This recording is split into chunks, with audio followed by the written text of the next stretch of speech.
Science, technology, engineering, and math.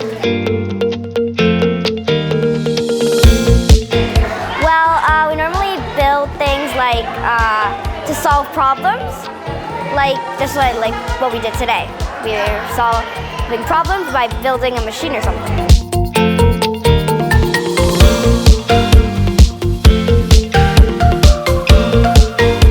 So we did this machine that will help slow down or take carbon dioxide and put it into oxygen. It was to help global warming or the greenhouse effect to slow down, or for us to get the carbon dioxide and put into oxygen, which is what I did with my group.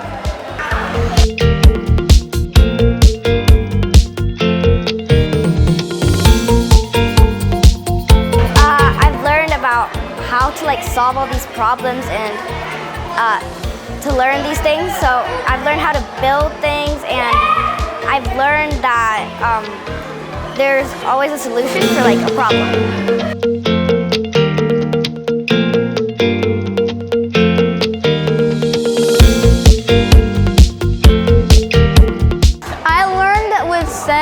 That we can have mistakes, and we don't need we have to finish it quickly. We have to take our time, because taking our time help us to cooperate more and to help others, because you don't just make a lot of things together, you just help others. You do it in teams.